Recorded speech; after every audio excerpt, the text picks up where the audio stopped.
I'm Skye Perryman. I'm the president and CEO at Democracy Forward.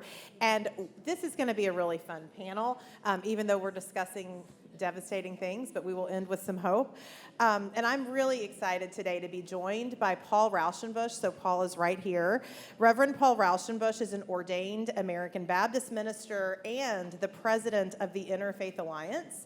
The Interfaith Alliance is the nation's leading organization dedicated to both the advancement of democracy and religious liberties. It has members in all 50 states and serving overseas in the U.S. military, and its members adhere to more than 75 faith and belief systems. And so we're really excited to have Paul here today. He has emerged as a leading voice both against Christian nationalism and far-right religious extremism, but also in favor of something better and something that we can build better collectively in this country. So thank you, Paul, for joining us.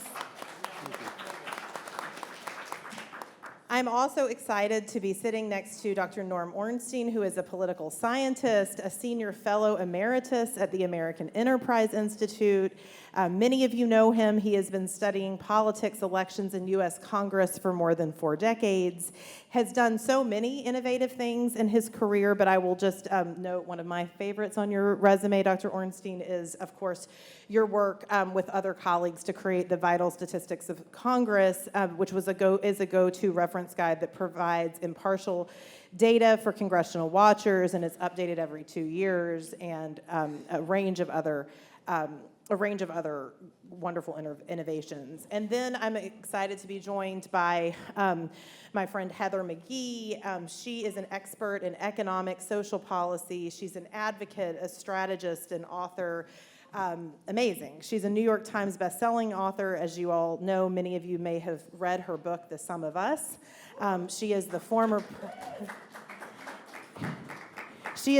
president and currently a trustee emeritus of Demos, and she's often on so many news programs, and it's great when she is on because it gives us all hope, which is really what we need. And so that's just a brief sketch of the wonderful folks that we have here.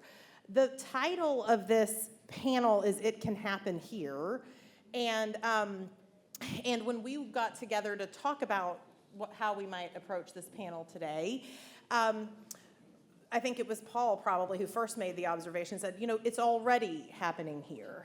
And so we're going to talk a bit about that. And then we'll talk about what we see in our work and how people can confront what is happening today. As many of you know, but for those that don't, it's worthy of a reminder. In 2021, the United States was added to the list of global backsliding democracies. I'm going to say that again.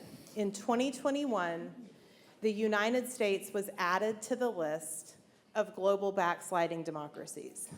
It is an outlier on that list. It is the only Western nation with an advanced economy on that list. If you look at the map or the list of countries that have been added to the global backsliders, you will find countries in the global south, you will find former USSR Soviet countries. You do not find countries with the advanced economies of the United States and in the Western world on that list other than the United States. It has remained on the list ever since 2021. And actually, when researchers made the designation, they started seeing the backslide going back to 2019. And it was January, but even the researchers couldn't believe that was happening in the country. And it was January 6, 2021 that so epitomized what was happening that led to that designation and then the discussion of where we were. There are many reasons for that, and you can read about it, but the main thing I think to note is that it's remained on that list every year since 2021. And that is before we think about what may happen later this year. And so when we say that it can happen here, I think we do need to be grounded in the reality of what our communities in this country are facing, what is already happening here, and the work to make sure we don't accelerate the backslide, and even better yet, that we turn the backslide around. We will talk about a range of these issues and reflect on them.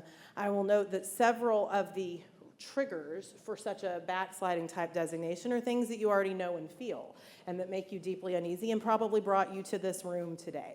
Things like in a society that has always said that it was a democracy while never truly living up to that ideal, we've generally at least been on a path towards that true ideal. But yet, what we've started to see is the institutions that have been helpful along the way at times on that path have been failing us. Rights have been rolled back as opposed to pushed forward. And there is a counter-majoritarian force in the country, a force that doesn't represent the vast majority of people, that is seeking to wield outsized power. It's a force that wants us to believe that we are polarized, because if you only have a little bit, you only represent a small faction of the country, and you can convince people that the country's polarized, all of a sudden you get to take a lot more power than what you really represent. And so all of these things, whether they're culture wars or statements that are seeking to turn communities against each other, all of these things are part of an effort by a counter-majoritarian force that does not represent the vast majority of people in this country, people across diverse regions of the country with diverse backgrounds in our country, which we know makes us stronger. And so that we're going to start by reflecting on what is happening in the U.S. today, not really looking forward to what might happen down the line, but what's happening. It is happening here. And then we'll talk about how we can reverse this trend.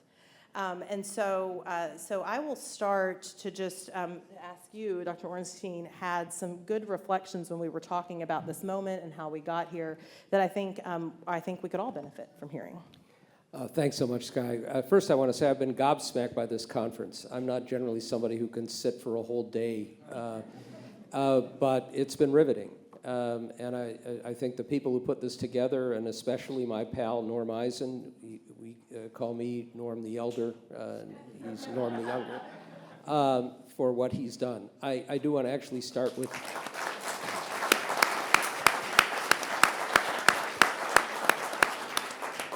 Apropos of some of our discussion, the tweet of the day, there's been a Politico story saying that Trump is having second thoughts about J.D. Vance. Because he picked him for one reason. For all of the analysis that I've seen, he'll help with these voters. He picked him because if Trump asked him to shoot somebody in broad daylight on Fifth Avenue, he would say, "Give me the gun. I just don't want another Mike Pence." But he's having second thoughts because he's clearly not measuring up. So somebody tweeted, "Sorry, President Trump, you'll have to carry him to term."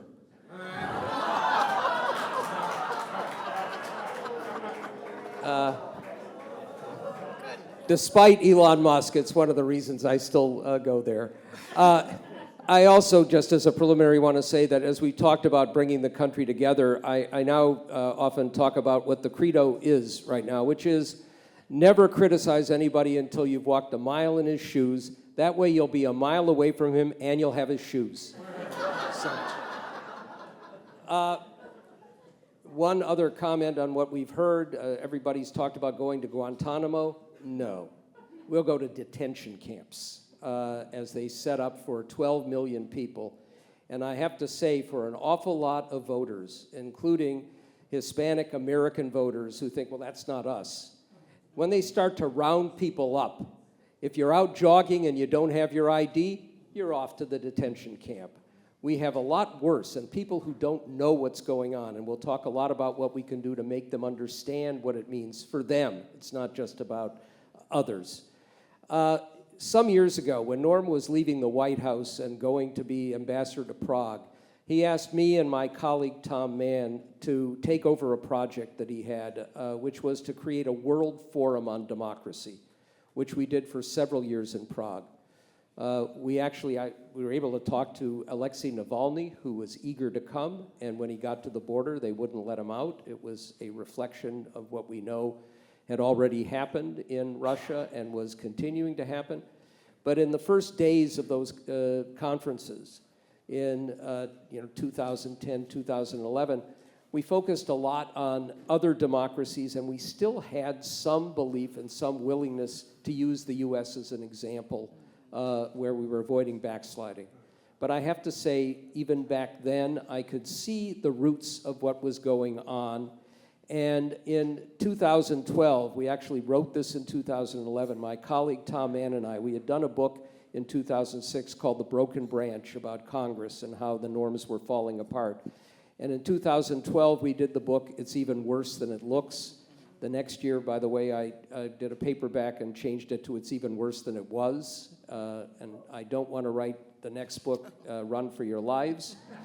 But in that book, I just want to give you the money quote, which is, the Republican Party is an insurgent outlier, ideologically extreme, contemptuous of the inherited social and economic policy regime, scornful of compromise, unpersuaded by conventional understanding of facts, evidence, and science, and dismissive of the legitimacy of its political opposition. That was more than 12 years ago. And I raised that because the point is, the roots of this go way back before Donald Trump.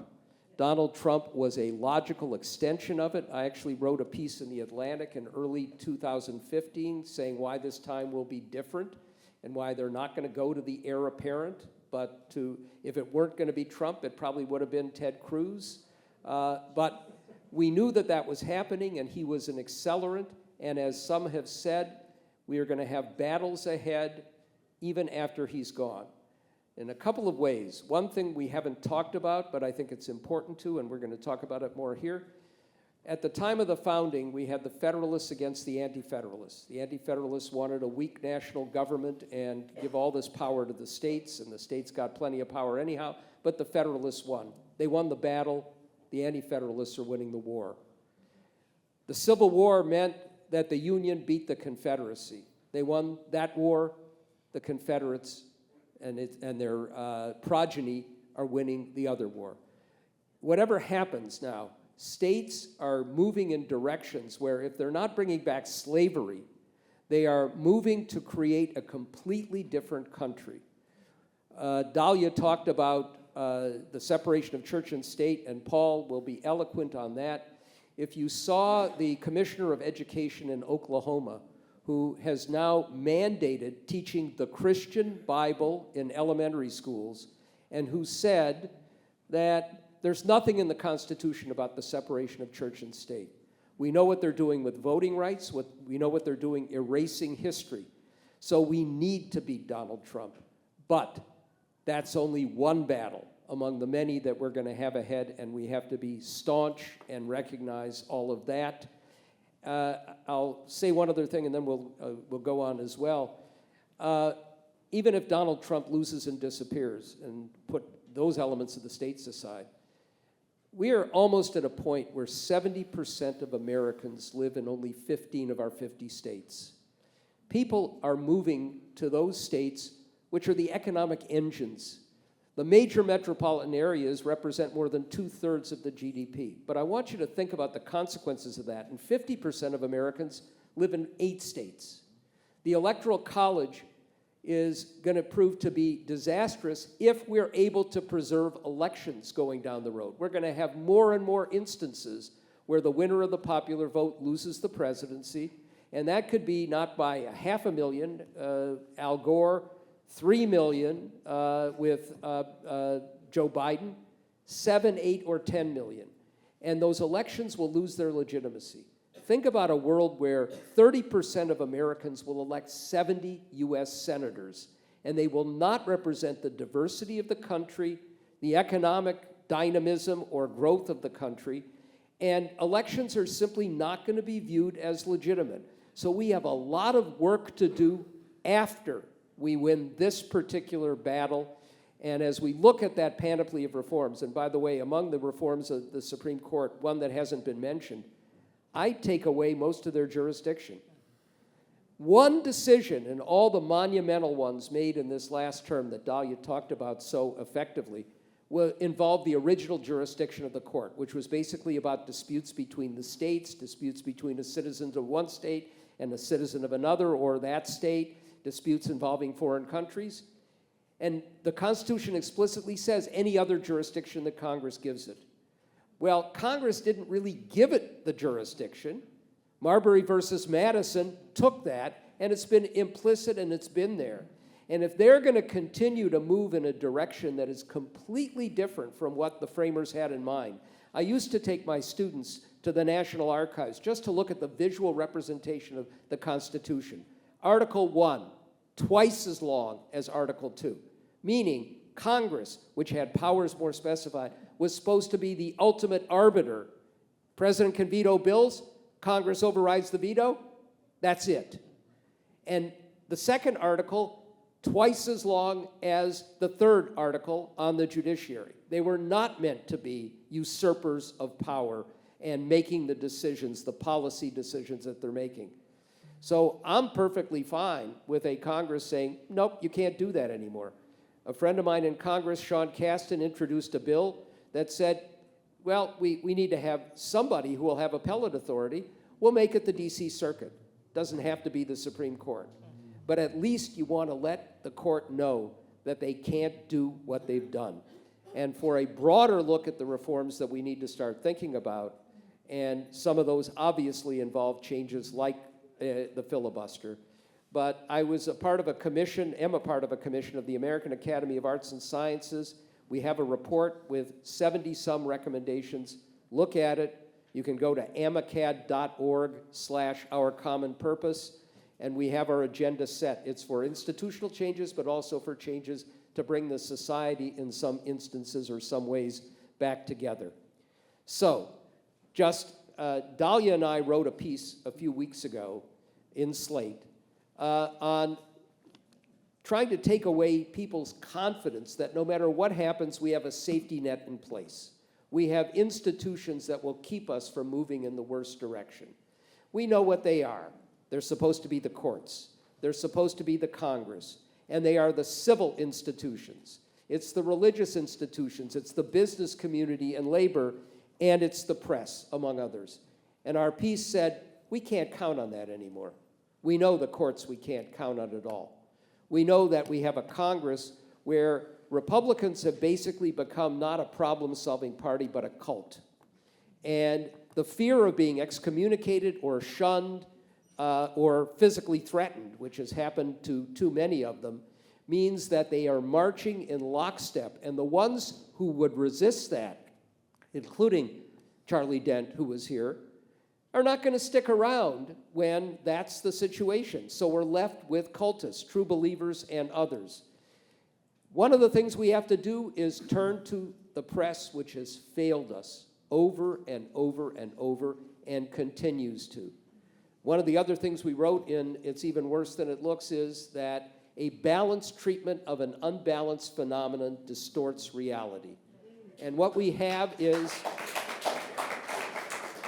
this is not new. It's been going on for a very long time, and we have to change that. And all of us have to work at changing that. And one of the things that we have to try to do, if you know reporters or editors or anchors or whoever they may be or producers, what we need now for the next 100 days is a relentless focus on the stakes. This is not about what the polls tell us. This is not about the horse race. That's important, obviously.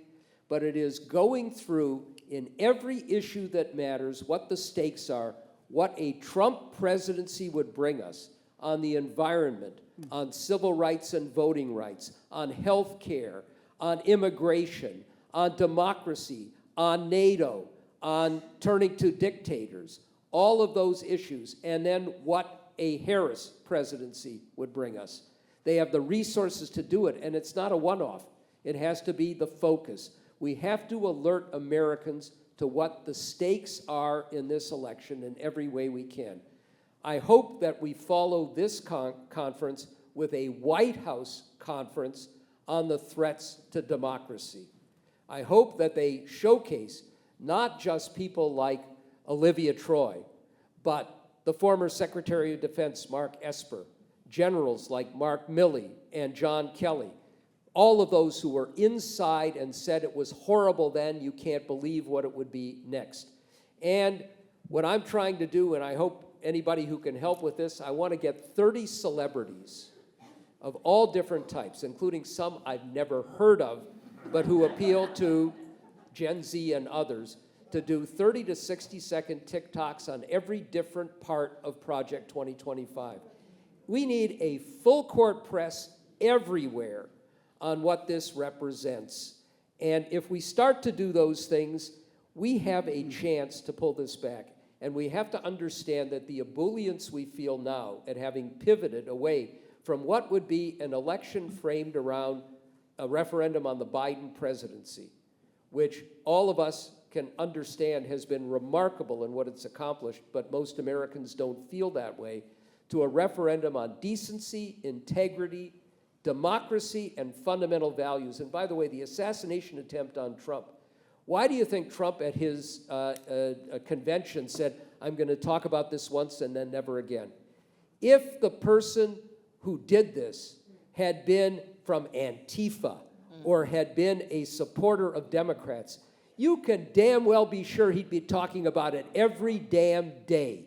But because this was a troubled individual who could just as easily have tried to shoot Joe Biden if he had been doing a rally in that county in Pennsylvania, that's off the table. But it shocked and stunned a lot of people that maybe we've gone too far in our divisions, in our tribal identities.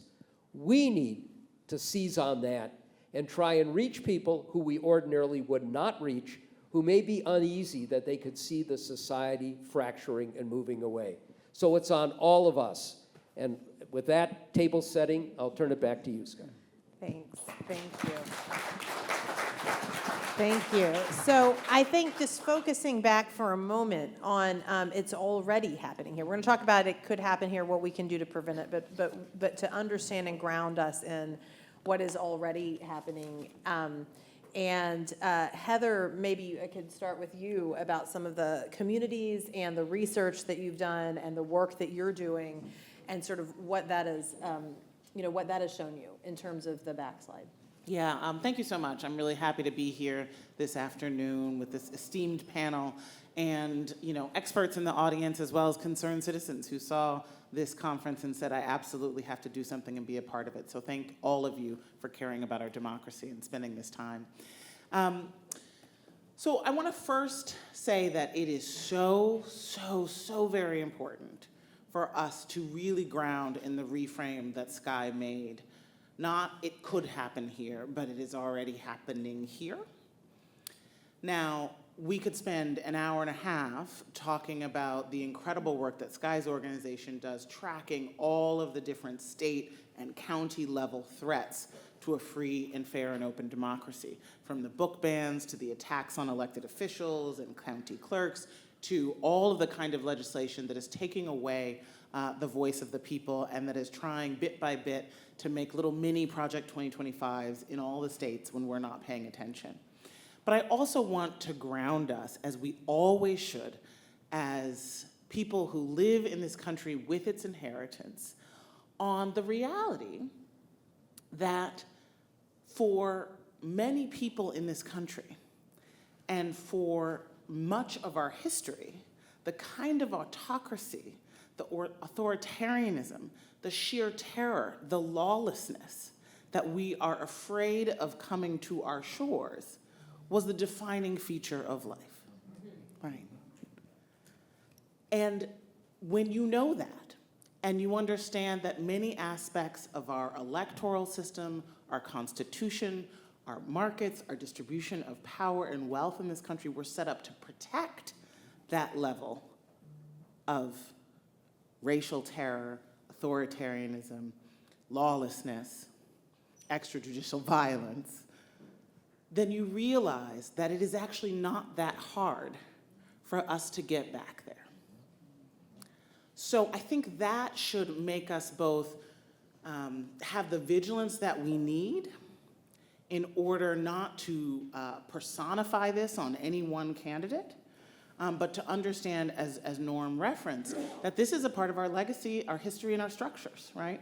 And that the plantation class and its progeny, both literally and ideologically, still have some of the same levers to pull to ensure minority rule. So what is authoritarianism, and how do we see and feel it in our country today?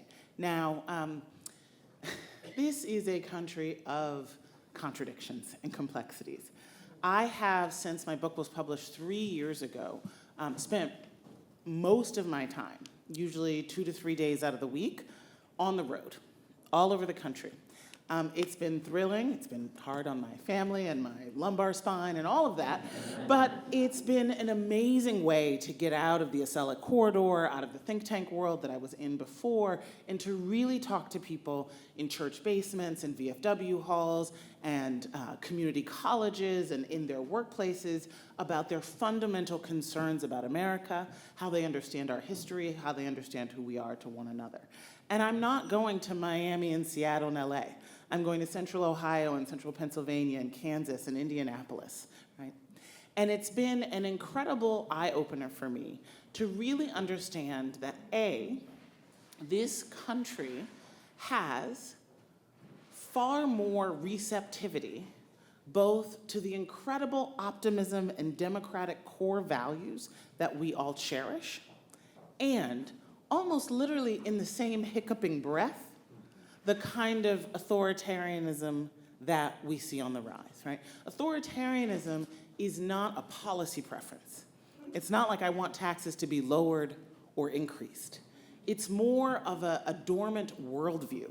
It's a set of emotions, anxieties, fears, and a tape that can be turned up and dialed up and activated, right? And we've got both someone and an entire media ecosystem and movement that has been blaring that tape loudly. And I think it's really important, and I wasn't able to be here for the entire day, but I want to make sure that we know that the essential element here in a law school, the first essential element, right, of authoritarianism is an other. You just can't have it without an other. Without an other that has been made within the polity, made and created by loud, powerful voices, that is an identity-based other, often a racialized other, right? And that other is dehumanized in his acceptance speech, which I hope everyone just listens to, right? Don't forget to actually listen to the words. The word invasion was used over a dozen times. Right?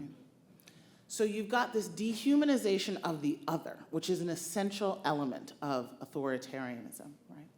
And then once we have that other, the story goes, number two, you have to see that other as a threat to mainstream, real, proper, right, whether it's Christian, whether it's traditional, whatever it is, values of the core, right? You have to paint that other as a threat to who we are and what we have.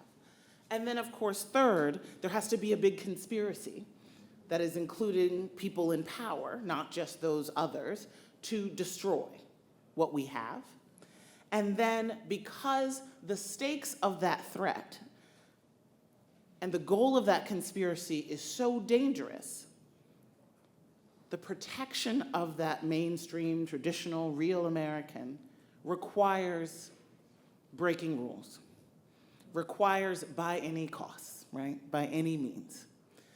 Those are the four pieces we need to have an authoritarian story.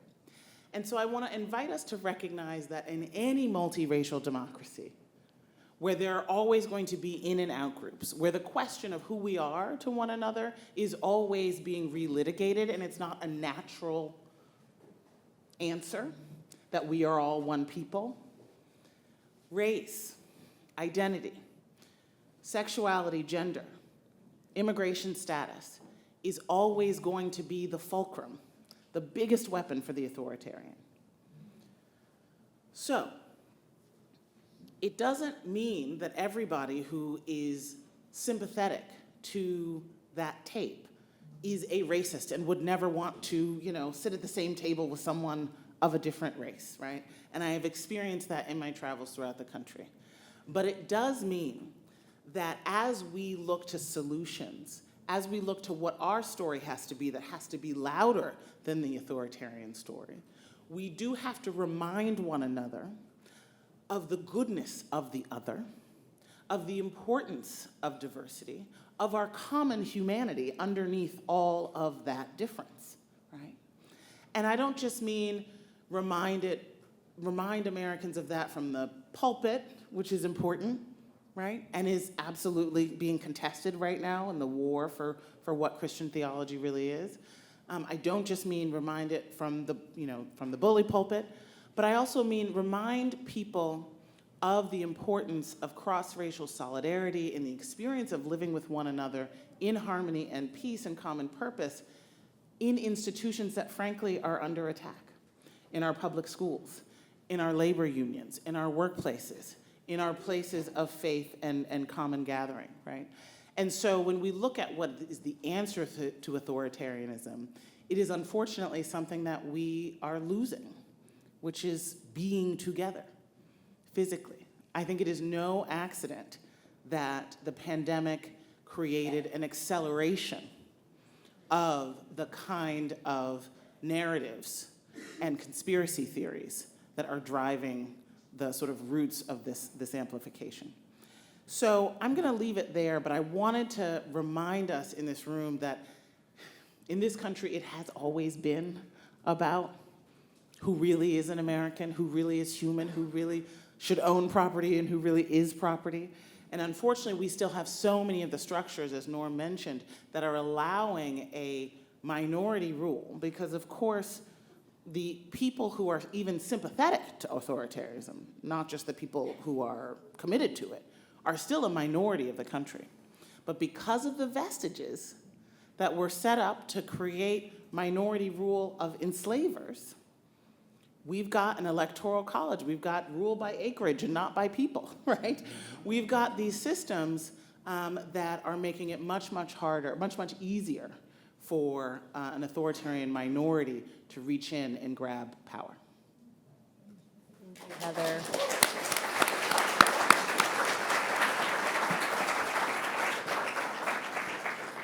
So, Paul, I'm going to ask you to do two things. One is on the "it is happening here." I know you have incredible reflections on that, given your work across so many communities.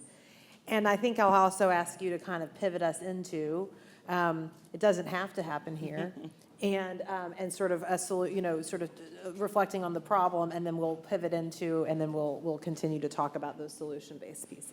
Great. Well, let me start by saying thank you so much to be included in this amazing conference. This is so important. And I also want to recognize how much religion has come up in almost every panel, which is really important to actually note that when we talk about authoritarianism and we talk about democracy, you cannot leave religion out of the equation.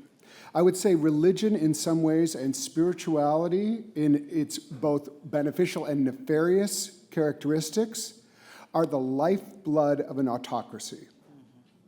So if you look across the world where you have autocracies of thriving, they are generally have underpinnings of religious support. In this country, in the immediate aftermath of the assassination attempt on Donald Trump, it was preached around the country that, again, that Trump was God's chosen candidate. And if you look at what happened before January 6th, it was, again, this idea, he is a chosen candidate, the spiritualization of our politics, so that if he loses, it means that we are going against God's will. This is the danger. Christian nationalism is a really important identity question. The spiritualization of our politics in this moment that is represented in Christian nationalism pits anyone who is with you on the side of God or Jesus and anyone who's against you on the side of the devil. This is happening across the country. In Ron DeSantis' last campaign, he used a passage from Ephesians where he replaced the devil with the left. We are seeing a spiritualization of our politics, which means that people will almost view it as an obligation to resist any loss. And that's why you saw so many crosses at January 6th, because they were convinced that their candidate had been thwarted by evil forces. So I just want to introduce that fun idea into our conversation, because that is operating. And if we don't recognize that it's operating, we're missing a lot of the fuel of the autocracy that is happening.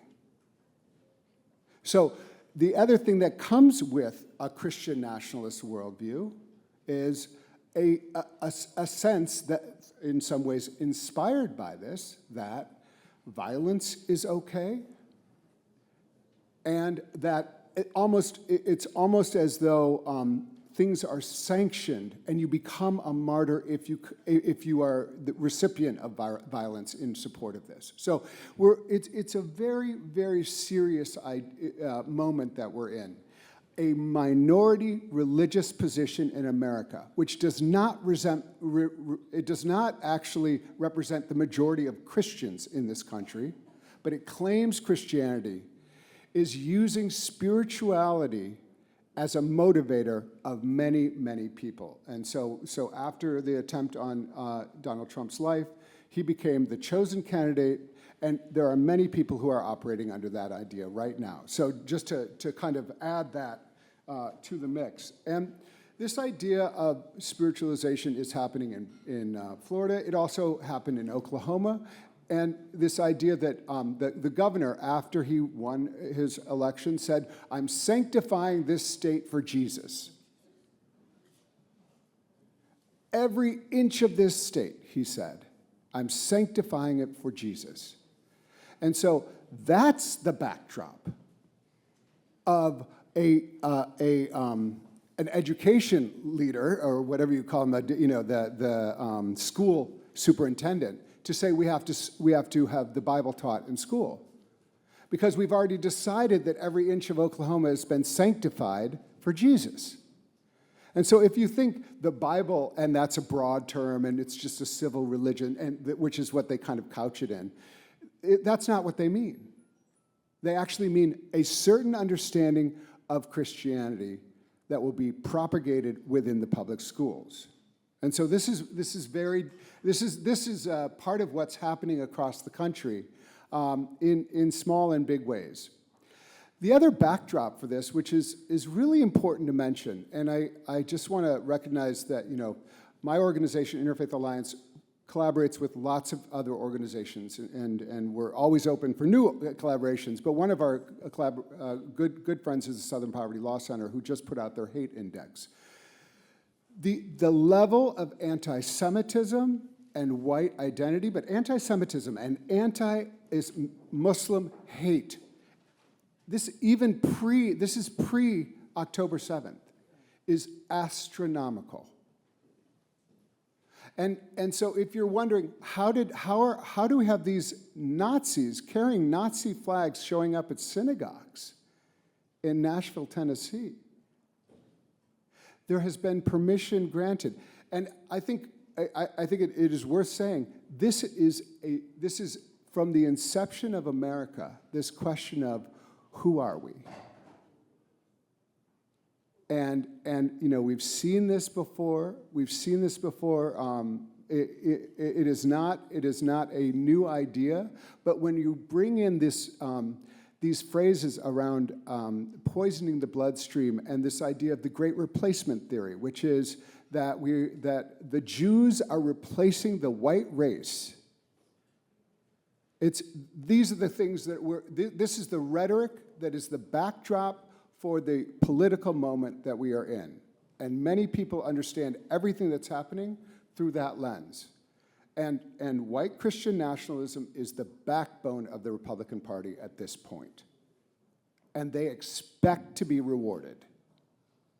And that's what, that has been part of the, so there's, there are, I'll say, in my work, we have seen, we have Interfaith Alliance has affiliates around the country. One of our newest affiliates is in Southwest Florida. And, this is both a success story and a difficult story, because there was Christian nationalists had taken over the school board. And members from our affiliate, including a rabbi, went and said, we don't want Christian nationalism in our schools. Well, that resulted in him being intimidated and attacked after the school board meeting. And anybody who has gone to a school board meeting knows what that is. There's intimidation factors all across the country happening. We have a church that had an LGBT fundraiser in Fresno, California, that had all of their sanctuary windows broken in by the Proud Boys who left their card. So the emboldened response in this case against religious communities and other religions. It's happening right now. And it is fueled by a sense of, I would say primarily, a sense of, righteousness, as well as fear, and as well as, a sense of this idea of Christian nationalism. Someone said it earlier. It's exactly, this is our country, and we're going to hold on to it, and you're not going to take that away from us. And so the only other example I do want to mention is that another partner of Interfaith Alliance has been the American Library Association. And anyone who knows a librarian knows that right now religion is being used as the excuse for taking books off the shelf. It's always, protect the children, and calling these librarians groomers. And I have been in a room with these amazing people who are in a service, and they are in tears because they are being so intimidated by people using the mantle of religion to take things off the shelf. And by the way, part of what they're taking off the shelf, in addition to books by Black authors and LGBT authors, are books that center Muslim characters and center Jewish characters, as well as Sikh characters. This is all part of a campaign. And so this is happening all over the country, in almost any library. And so part of what and maybe this is a moment to pivot, part of what we're doing is saying religion is actually a source of the problem here. People who are trying to, the freedom of religion is predicated on us having access to stories that share the sacred. If you're curtailing that, you're curtailing religious freedom for America. And so what we're doing is we're urging religious communities across the country to come together, because religion has almost become this trump card. And this has been, this is something I'm really interested, pun. Didn't mean it that way. Freedom of religion is every time someone mentions freedom of religion, we have to say whose freedom and whose religion. Because freedom of religion is being used in so many different ways, largely to dictate what is acceptable. And in the question of censorship, freedom of religion has been used in this way, and what the religious communities that we're working with across the country and giving them the resources to do is to join together. If you have a synagogue and a Buddhist temple and a Hindu temple and a Gurdwara and a Catholic, and you show up and say, actually, we want these books on the shelf, you neutralize this Christian nationalist playbook of saying, oh, well, we get to do anything because we're using the religion card. And so that's one example. The big example, the big possibility here is that religious communities Christian nationalism is a small minority of American religion. They are unified and well organized, but they don't represent the majority. Their positions on LGBT rights do not represent the majority of religious people in America. Their positions on the right to reproductive freedom don't represent the majority of religious people in America. Their issues on almost every major issue are unpopular. And so the Interfaith Alliance, along with many other religious groups, are coming together to say no to Christian nationalism on the grounds of religious freedom, and also on the grounds of that's what the framers had in mind, that there was freedom for all religious communities, as well as those who don't want to practice any religion, which is equally important. So I'll stop there. Great. So the solutions I heard were being together and being grounded in our history and our present, and the togetherness, the using one's voice, and making sure, sort of as a way of pushing against what we might say is a gaslighting or is a selective sort of rigid piece, and then and structural reforms, like being grounded in our history and our present to understand that you can't look to systems that have been part of the problem to fix the problem.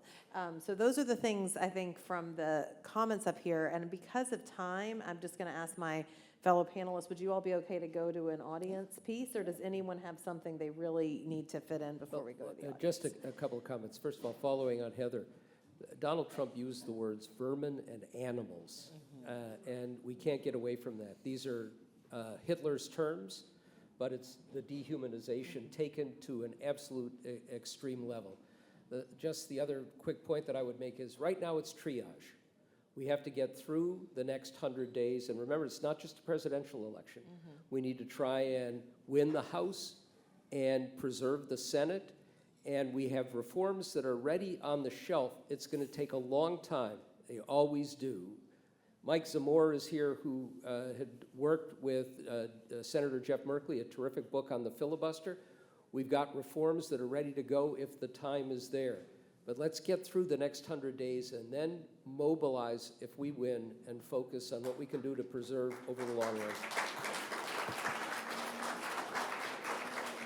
Okay, so we tried to allocate, I think, some pretty good time together. So we have about 10 minutes for questions and discussion on the panel. So I'm gonna now, I don't know how we're doing. Are you following on people, Meg? Okay. Period of the civil rights movement, Asianists and the black both quoted the Bible. And I just autobiography and Easy Bird, impressed and even surprised.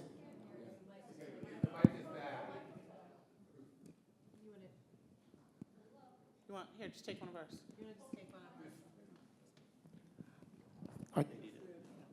Yeah.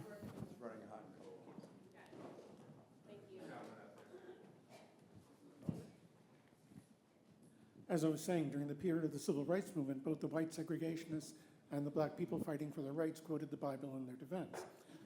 I just read Andrew Young's autobiography, and in Easy Burden was really impressed and surprised at how thoroughly Christian his approach was. So what I want to know is, can we motivate the progressive Christian community to have the same sort of power as the religious right, or do they have an inherent advantage because they're authoritarians and will march in lockstep to commands? I think, Paul, do you want to start with that? And then Heather may have some perspective too. Or Heather first? No, Paul, go ahead. Well, I just want to make sure I understood the question. Sort of, can we motivate progressive Christians, or is it just sort of, can we motivate progressive Christians? I don't just look towards progressive Christians to be the solution here at all. I actually think it's like a broader coalition of which progressive Christians can be a part of. That's my tradition. It's one I'm very proud of. But we're not, there's no reason to imagine us doing anything alone. In fact, we need to be doing things in coalition with much broader groups. One of the things that we did accomplish, I think, which I think is worth mentioning, is with a broad coalition, we pushed back in Texas against a bill called the Chaplains Bill, where they're actually having untrained chaplains go into public schools to replace school counselors. And they have been, and there's no prohibition on proselytizing, and there's nothing to stop them from responding to a queer kid who might come in and say, I'm wondering, and they say, oh, well, I got the solution, Jesus. I mean, it's really dangerous for a lot of reasons, and it's terrible for religion. The thing that we did was we put together a coalition of religious folks and non-religious folks and said, this is bad for religion. And the headline that we got in Texas was, religious people oppose chaplain bill. And in the 25 biggest school districts in Texas, they rejected the chaplain bill. And that's the organizing that makes sense, is like, how broad can you bring a coalition? And how effective can you be in changing the narrative from this is a religious versus secular? It's not. It's our nation and what it stands for, which is religious pluralism. And if Norm is here, I'd love for that to be added to our 10 principles. Religious diversity as a strength. Anyway, so that's an example of what I mean by progressives working in coalition, a broad coalition, and not the idea that progressive Christians will save us, because no one can do that alone. Heather, do you have? No, that's good. Yeah. Okay, great. Excuse me. Again, Christian nationalism. Paul or anyone, can you help us understand so we can explain to others how Christian nationalists really aren't Christian because they don't follow any of the teachings we find in the New Testament, that it's gives them a certain credibility that they don't deserve at all. They're really more like Old Testament. Well, I wouldn't put it in. Sorry, I'm going to jump in for a second, just because I don't like it Old Testament versus New Testament. That gets into. I think that the most important thing is that this is not a religious movement. This is a political ideology that is meant to create power and hold on to it at any cost. It is not a religious movement. It is using religious rhetoric to gain power.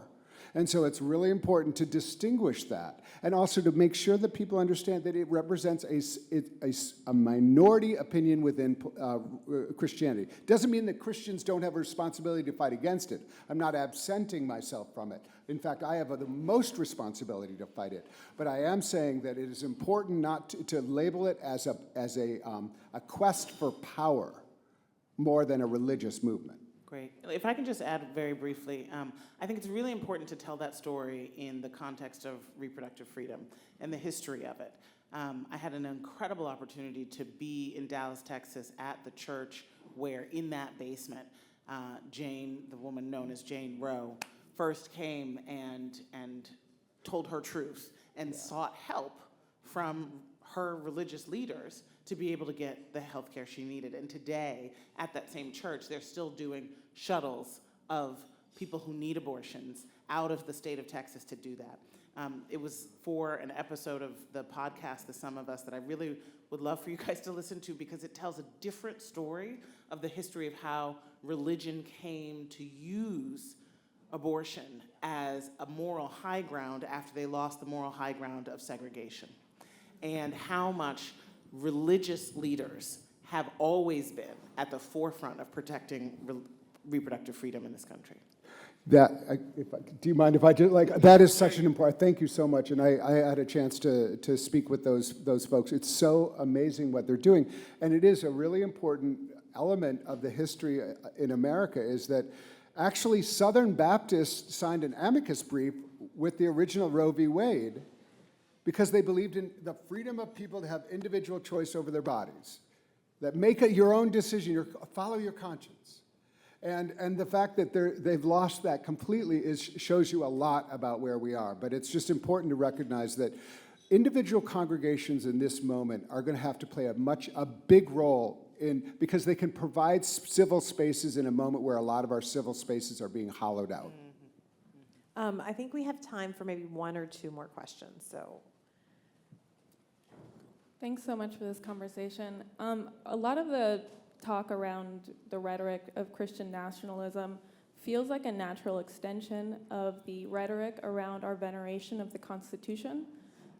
Marianne Franks wrote about the cult of the Constitution, and I'm curious to hear your reactions to the idea of whether we need to divorce our conversations around the Constitution and the framers of the Constitution as these people worthy of cult-like veneration, especially given Heather's comments about the bones of our society being fundamentally exclusionary and minority rule.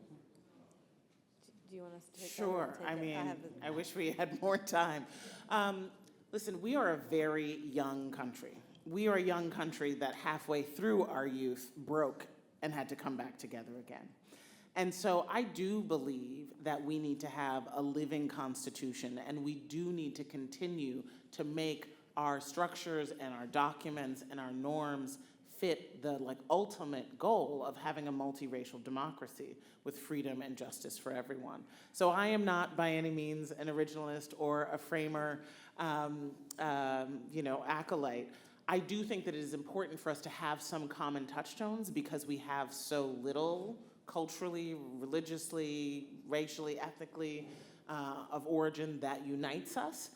But we can continue to, and I think there are a lot of people, including the folks who were with Our Common Purpose, which is an excellent document that you all should look at. Norm mentioned it earlier today, who are thinking big about how we can continue to reshape the core structures to fit that ultimate ideal and not be held captive to the dead hand of the past when it no longer serves us. I want to just follow on a couple of the points made earlier. When we make a list of the villains that have gotten us into this place, we can start with the Newt Gingriches and the Mitch McConnells, but we have to go to the Ralph Reeds and the Jerry Falwells. They misused religion for what were rank political purposes. And what we need as much as anything now with Paul is other religious leaders. I wish we had ones that we had in the past who could step up and gain a broader following.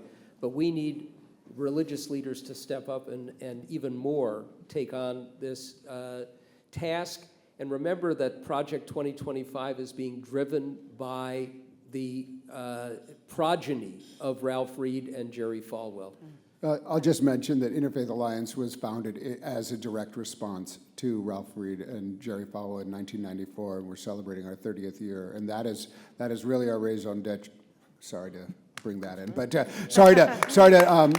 but it is it's the reason we're here. I'm not, and I am agreeing, but there are amazing religious leaders around. So I just encourage anyone who's working locally, make sure that you're looking around for because we are everywhere. No, but there is a great resource for democracy work are religious leaders who have so many they have so many resources at their and they have so many communities and they can get people out. So don't sleep on the religious leaders that are there and an amazing group of people. So I just want to kind of we've had great leaders in the past and we have great leaders right now. So I think we are, thank you all. I think we are at time. I will say, this is just thank you for the lively discussion that went in different directions and then came back, I think, to where we want, which is not just that it can happen here. It is happening here. It has happened here. And it is going to be in our work to build a true democracy for all people, one that serves all. That is the work. And that is the work that people are trying to stop. And so thank you all for being part of the advancers of this bold and vibrant vision. And I know we'll all look forward to connecting with you on breaks. So thanks so much.